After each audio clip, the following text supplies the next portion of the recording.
اعوذ بالله من الشیطان الرجیم بسم الله الرحمن الرحیم. ټولو پښتنو ته ټولو اوریدونکو ته سلام کوم. السلام علیکم ورحمت الله وبرکاتہ. خدای دې وکړي چې روغ وئ جوړ وئ. چې څومره هم د پښتون په خاوره د سیاسي ګوندونو مشران دي، ځوانان دي، ورکر دي، چې څومره هم مختلف پروفیشن دي، هغه د وکیل د صحافي نه راواخله تر تاجر، تر ټیکهدار، تر ترانسپورټ او تر مزدور یونین پره، یا نور څومره دي، ډاکټر دی، ټیچر دی، انجینیر دی، تر سټوډنټ یونین پره، یا په دې خاوره باندې څومره هم د پښتنو سیمې دي، ضلعې دي، هر کلی علاقه مشران لري، دغو ټولو ته یو پیغام. زما ډېر محترم او ځورېدلی ولس، د ولس مشرانو، ځوانانو، وګړیو، د ډېرو مودې راسې ستاسو وینې تویېدلې په دې وطن باندې جنګ او غذاب. خو دا ابس نه و. موږ او تاسو د ټولې دنیا مخکې ولیدل چې زموږ په وینه باندې دا وینه څه جنګ نه بلکې یو کاروبار و، یو کاروباري جنګ، یو ډالري جنګ لاندې دا هر شی ارګنایزډ و، خلکو پې ډالر ګټل، زموږ وینې تویېدلې. 80,000 نه باندې شهیدان شولې ملته، په زرګونو ورک دي، 2 لکه نه باندې کورونه ډنګ شول، 80 لکه 70 لکه نه باندې خلک وار په وار بې کوره شول، ودرېدل، وځپېدل، بازارونه ډنګ. او نن هم د غیر یقیني ژوند کوي، د سبا ورځې اندازه دې نه لګي چې په خپل کلي علاقه کې به په امن وي که نه به وي. دا هسې نه دي. د دغې تر شا یو لویه پروژه چې زموږ او ستاسو ټولو تر مخ اوس یې نور په دې زه بیس نه کوم، اوس د هغې هر څه حقیقت زموږ د ملت مخ ته او د ټولې دنیا مخ ته په لویو ثبوتونو، بلکې په داسې ثبوتونو چې په دې خاوره جنګ غوښتونکو خپل بیانونه کړي دي چې او دا موږ د دې دپاره کوو، هغه ټول موجود دي. محترمو، ستاسو وسایل د بل په قبضه کې وو. ته چې نن ناسیاله ژوند کوې، ته چې نن بېروزګاره ژوند کوې، ته چې نن په روزي او اوبه پسې پردي وطنونو ته ځې او هلته ذلیل ژوند تېروې، د مسافرۍ ژوند تېروې، خپله خاوره و کلی درنه پاتې کېږي. اصل وجه دا ده چې ستا وسایل چې خدای درکړي دي، معدنیات، هغه بل چا درنه وړي دي. د اوبو نه واخله، د بجلو نه واخله،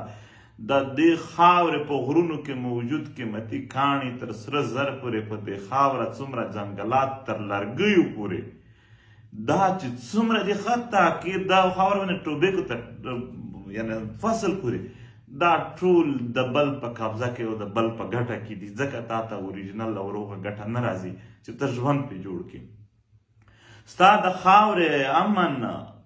خرابول، ستا د خاورې وسایل لوټل، دا چې چا کول هغه کمزوري خلک نه دي. هغو د دې دپاره ډېر لوی، ډېر قوي سیټ اپ جوړ کړی دی. ټول طاقتونه یې، ټول پوځونه یې، ټول منظمتیا یې تر نن ورځې پره په دنیا کې که د بل یو چا پر خلاف استعمال کړي وي، ما ته راوښیه چې دی د دغې ملک یا د دښمن یا د پلانکي خلاف استعمال هر چا ته ټیټ شوی دی. خو نه چې ستا ورځ راځي بیا نه په جاز، نه په ټانک، نه په انتها پسند، شدت پسند تنظیمونو جوړول په یو شي هیله نه کوي، تا ته خطا کړه دی هغه. لہذا د دومره لویه، د دومره منظمه، د دومره په غټه طریقه باندې جوړه دښمني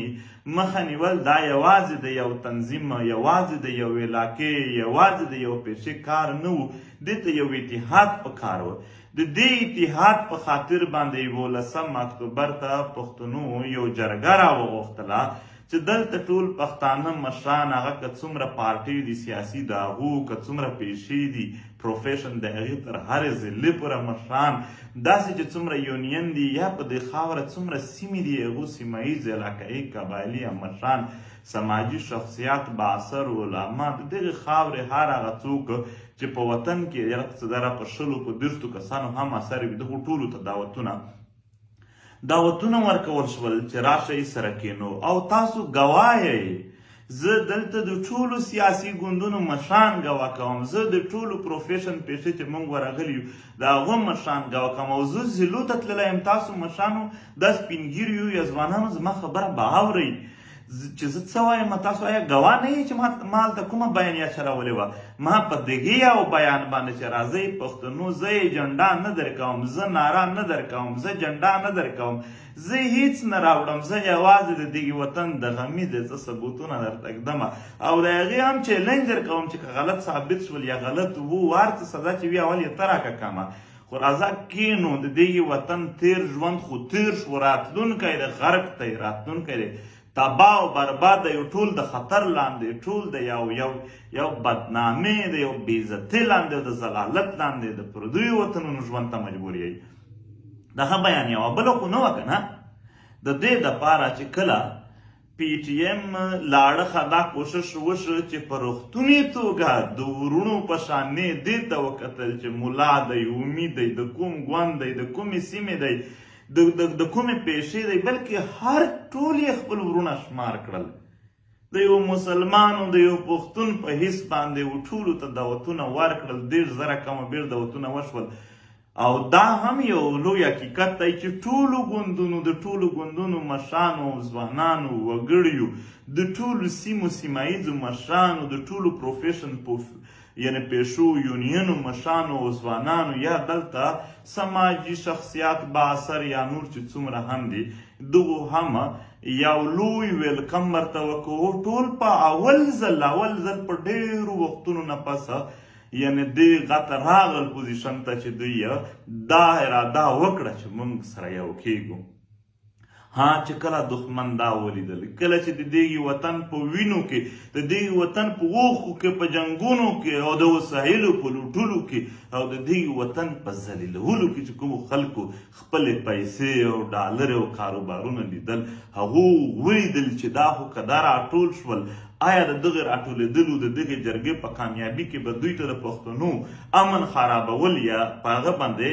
دلته یو کاروبار کول د دوی په بادامني په وینو اوښو یا د دغې خاورې وسایل لوټل به دوی ته بیا آسان شي. هغه پوره وپوهېدل چې په کوم طریقه باندې کام ورسره ودرېدل یا په کوم طریقه دا دعوتنامې را سیټاپ روان دی، په دې طریقه کې دوی قطعا نور د پښتنو په وینو اوښکو او د دوی د وسایلو په لوټ مار باندې ځان ته کاروبار نشي جوړولی، ځکه یې کریک ډاون شروع کړو، نیول یې شروع کړل، وهل یې شروع کړل. محترمو چې ویې لیدل چې په هیڅ صورت دا ستاسو ملي تحریک چې د ټولو شریک دی د پښتنو دا نه په شا کېږي، هغه خپل انتظامات په مخ وړي د دې جرګې، بیا دوی ورچک شول. وفاقي حکومت لاړخه یې بیخي په پی ټي ایم باندې کالعدم یې که بین یې که چې څوک یې صرف نام اخلي موږ بیا نه پرېږدو. آیا د پی ټي ایم بل څه ګناه و؟ هیڅ ګناه یې نه و، یوازې دا انتظامات و. ستاسو خبره وه، ستاسو خبره وه. پی ټي ایم خو د اولې ورځې نه په لانجه کې، د اولې ورځې نه په دا شهادتونو، په دا مرګونو، په دا زخمیانو، په دې جیلونو کې را روان دی. هغه ته خو اول نه وه دغه مسله، خو دلته مسله د ټول ملت ته. بل جرګه دا جرګه د یو چا خو خپله نشي کېدلی، د پښتون روایات چې جرګه راوخته هر څوک شي، خو د جرګې مالک کې هېڅ څوک نه وي، هغه ټول په شریکه وي. دا خو زموږ د شریکه د ټولو په شریکه باندې یو ایونټ یو سرګرمي وه، یو جرګه وه. دا څه جلسه جلوس خو نه وه. بیا هم دوی چې کله په پی ټي ایم بندیز ولګول او وپوهېدل چې دا هم کار نه کوي، حملې شروع کړلې په هغه ګراونډ باندې، هغه میدان. ستا د غریبۍ په 10,000 روپۍ باندې راجوړې هغه خیمې چې پښتون په دې غریب ژوند کې سره راجوړې کړل، هغه ته ورونه درنه ورکړل، هغه یې درنه وسوېدلې. موږ بیا نه شو پر شا. 3,500 نه زیات ملګري چې اوس تر 400 تعداد واوښتلو، هغه ونیول شول. موږ د انتظاماتو نه یو پر شا شوي. موږ تاسو سره وعده کړې وه چې راځئ موږ په خپل ځای درته ولاړ یو، ان تر دې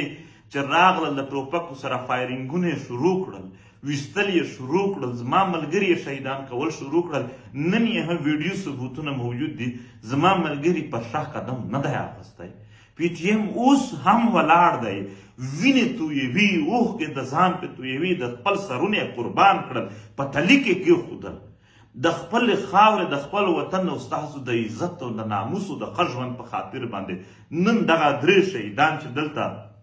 د خیبر په خاوره چې یو د باجوړ دی یو د وزیرستان دی یو د کویټه دی هغه شهیدان شول د هغو ماندې نن چې ژړا ته مجبورې دي د هغو خویندې چې نن ژړا ته مجبورې دي ته راته ووایه پښتون قامه زه د ګواه جوړومه چې ما سوا د یو داسې جرګې چې ته اتحاد اتفاق وکړې بل یې د کوم مقصد دپاره د یو مظلوم ملت ته د ښه ژوند دپاره د دې دپاره راټولولو بل خو هېڅ مقصد نه و موږ سرونه ورکوو موږ په میدان ولاړ یو اوس خبره تا ده زه د ټولو سیاسي ګوندونو مشرانو ته وایم زه د ټولو پیشو د ټولو پروفیشن د ټولو یونین تر ځوانانو پورې او د هرې سیمې مشرانو ته وایم خبره ستا ده که ته راځې ظاهره خبره د لارې بندې دي لږ تکلیف به وي کیدای شي په پیدل مزل ته سیخ شي کیدای شي لاره بدلولو ته سیخ شي خو لاره بیا هم پیدا کېږي لږ تکلیف ته ځان سیخ دی که تکلیف دې وکړه د عمر دپاره به د امن او د عزت ژوند مونده کې خو که نن دې تکلیف نه وکړه ټول عمر به تکلیفونه هم وړې او ذلیل به هم وې او ټیټې سترګې به هم وې یوازې د دې دور نه د راتلونکي نسل هم د برباد ژوند ذمهوار به ته وې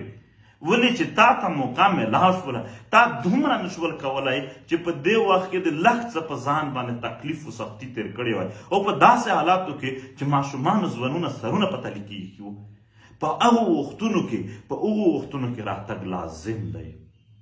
دا د خیبر جرګه دا د تحریک نه دا د ټول پښتون وطن د عزت سوال دی ستا هغه تاریخي روایات ستا هغه مقدس روایات جرګه چې د پلار نیکه ود نیکه او نسل در نسل دی د خپل وطن یو لوی یو مقدس روایات پاتې شوي دي نن هغه د بوټ لاندې نن هغه د پردیو د خپو لاندې کېږي ته نن که په هیڅ نه وي په هغه خو زړه وخوږېږه زه منمه د جرګې انتظامات په هغه شان اوس نه وي ممکن خو جرګه خو بیا هم کوو جرګه موږ نه پرېږدو پښتونه په 11 تاریخ که د ټولې دنیا قوتونه هم سره یو ځای شول او دوی برید وکړه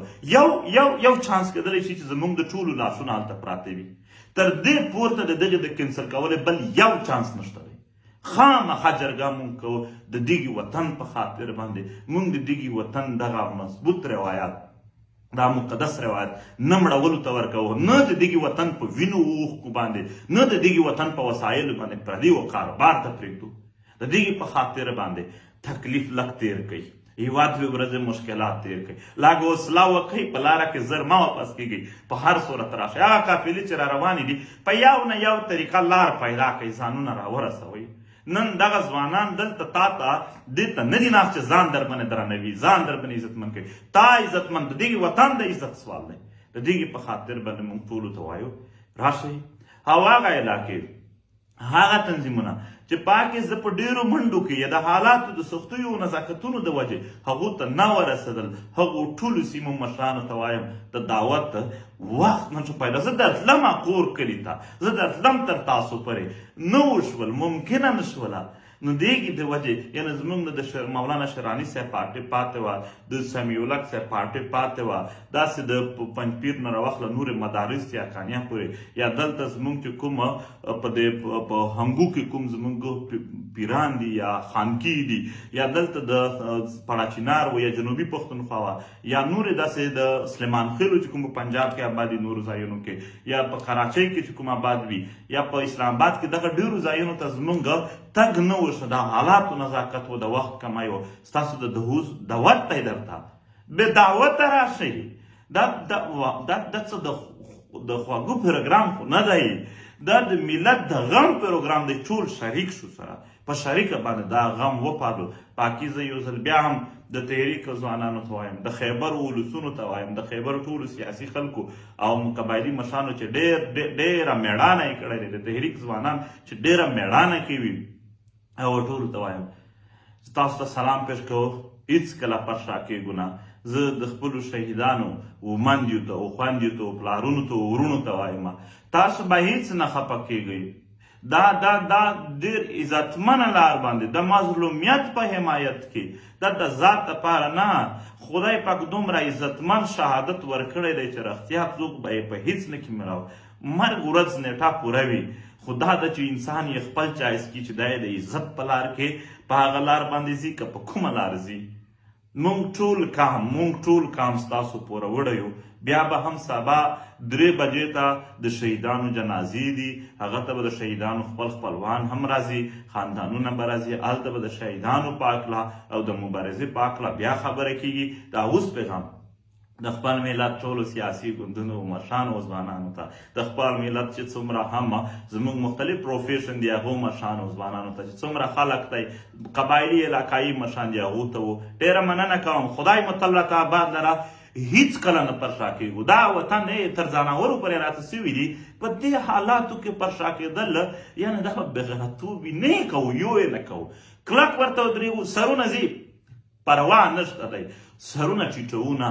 ناکامي مو هم قبوله ده خو غلامي و ټیټ سر مو نه دی قبول.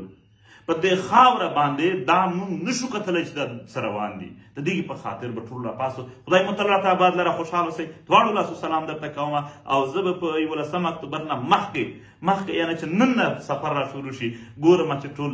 راشي. آباد اوسئ. مقابله د پښتنو د دښمن ده. راځئ میدان ته. خوشحاله اوسئ.